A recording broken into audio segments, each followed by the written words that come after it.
Yes.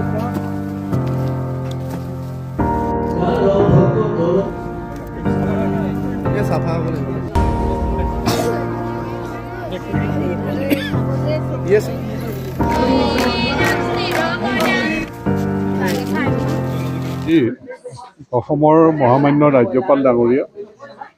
আমাৰ সমষ্টিত ভৰলীপৰীয়া কন্যাকা বহুমুখী ফাৰ্ম আৰু মৰাণাকুৰি গাঁও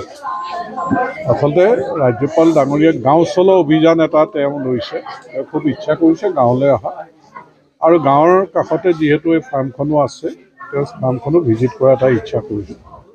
সেইকাৰণে আমিও সুখী হ'লোঁ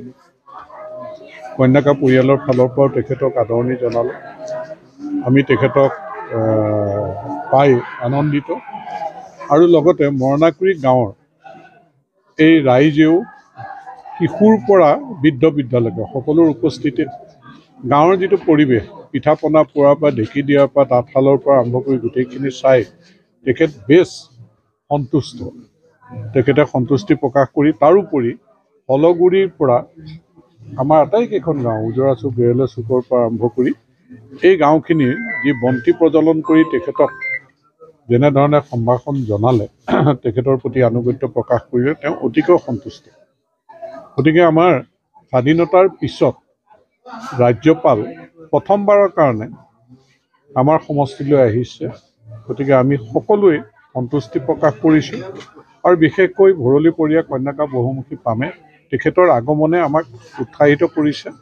আৰু দুগুণ উদ্যমৰে সকলোৱে আমাৰ লক্ষ্যত উপনীত হ'বৰ কাৰণে কাম কৰি যাব আমাৰ সকলোৱে আৰু মৰাণাকুৰি গাঁৱৰ সকলো ৰাইজে শিশুৰ পৰা বৃদ্ধলৈকে তেখেতক পাই অতিকৈ আনন্দিত আৰু তেখেতে চুঙা পিঠা গৰম গৰম পুৰি থকা চুঙা পিঠা ফালি পেলাই তেওঁ খাই যিটো টেষ্ট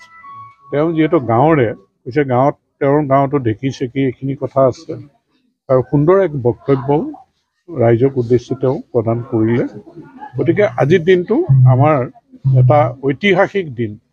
নদুৱাৰ সমষ্টিৰ কাৰণে আৰু ভৰলীপৰীয়া কন্যাকা বহুমুখী ফাৰ্মৰ কাৰণে গতিকে আমাৰ ফাৰ্মৰ যিখিনি তেওঁক আমি আমাৰ গেষ্ট হাউচত গোটেই কথাখিনি তন্নতন্নকৈ তেওঁ জানি লৈছে যে এইখন ছ'চাইটি কেনেধৰণে কাম কৰিছে কি কৰিছে বজাৰ কেনেকৈ দখল কৰিবলৈ গৈছে কেনেকৈ সংগঠিত ৰূপত কাম কৰিছে গোটেই কথাখিনি জানি অতিকৈ আনন্দিত তেওঁ হলগুৰিত যাবৰ মুহূৰ্তত কৈ থৈ গৈছে ৰাজভৱনলৈও মাতিছে আমাক আৰু তেওঁ ইয়াত থকাকৈ অহাৰ এটা আশ্বাস আমাক দি থৈ গৈছে যে মই এদিন ইয়াত থকাকৈ আহিম ভালকৈ কথা বতৰা পাতিম অসমখনক স্বাৱলম্বী কৰিবৰ কাৰণে আৰু এই যে অৰ্থনৈতিক বিপ্লৱটো ফাৰ্মিংটো কৰাৰ ক্ষেত্ৰত তেখেতে যিখিনি সদিচ্ছা প্ৰকাশ কৰিছে এক আলোচনা কৰিবৰ কাৰণে আৰু ইয়াত তেওঁ আমাৰ ওচৰত পুনৰ অহাৰ প্ৰতিশ্ৰুতি দি যোৱাত আমি সকলোৱে আনন্দিত আৰু তেওঁক আমি অহা নতুন বৰ্ষ নৱবৰ্ষৰ ইংৰাজী নৱবৰ্ষৰ শুভেচ্ছা জনাইছোঁ আৰু সহযোগিতাৰ কাৰণে সকলোকে আনকি আপোনালোকে মিডিয়াৰ সকলোৱে যিখিনি সহযোগিতা কৰিছে সকলোকে আমি ধন্যবাদ জ্ঞাপন কৰি আমি আপোনালোকলৈও ইংৰাজী নৱবৰ্ষৰ শুভেচ্ছা জ্ঞাপন কৰিলোঁ बहुत खुशी हुई और मैं एक आते ही असम में अपनी ओर से एक लाइन दिया था कि गांव में गवर्नर गांव में जाए वहाँ के गांव का कृषि वहाँ का कल्चर या जो गांव की कुटीर उद्योग और कैसे हमारे गांव कल बहुत सुखी गांव हुआ करते थे आदरणीय प्रधानमंत्री जी कहा करते हैं मुझे विकास भी चाहिए और विरासत को भी संरक्षित रखना है आज मुझे इस गांव में आकर के उनका वो जो कहा करते हैं देश को आह्वान करते हैं मुझे खुशी है मेरे सुंदर असम राज्य के इस गांव में मुझे विकास भी दिखाई पड़ रहा है और मुझे विरासत भी दिखाई पड़ रहा है हमारे संस्कृति जिसके कारण हम कभी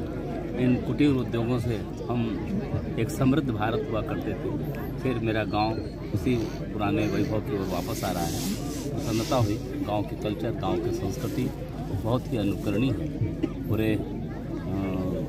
देश से लोग गांव में जब निवास करेंगे और देखेंगे और